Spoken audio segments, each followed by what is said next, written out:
So you invested in real estate and now you need an operating agreement for your LLC. Well, here are key provisions you need in your operating agreement.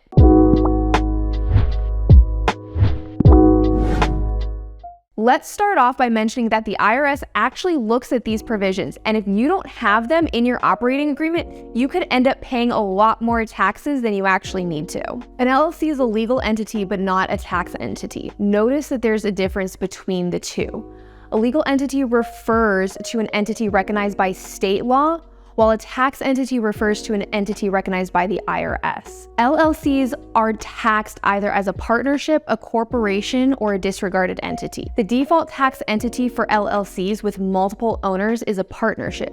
So if you go online and download a template operating agreement, it's going to include partnership language. The default forms used by attorneys are also usually for LLCs taxed as partnerships. So if you want your LLC's tax entity to be a corporation or a disregarded entity, the tax language in your operating agreement will need to be changed to match the tax entity that you select. For example, if you elect to be an S Corp, your operating agreement cannot include partnership tax language and needs to include corporation tax language.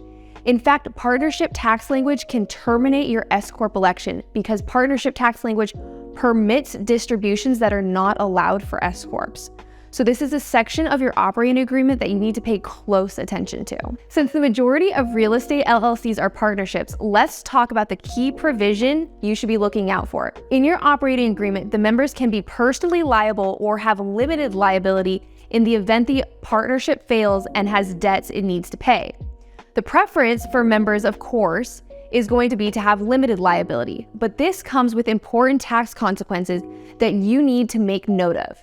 If you are a limited partner of the LLC, which means you do not have to contribute more cash or property in the event the LLC fails, the IRS will also require you to be limited on the losses that you can take on your tax return. When you have a mismatch between the tax treatment in your operating agreement and your tax returns, the IRS, of course, is always going to pick whatever is worst for you and best for it. Therefore, if you want to be a limited partner of your LLC, you need your operating agreement to say something like members are not liable for the debts or liabilities beyond their capital and assets already contributed to the entity. While this is one of the most important things to look out for in your operating agreement, it also triggers the need for additional requirements. So check out our next video to learn what those are. And if you found this helpful, don't forget to like and subscribe.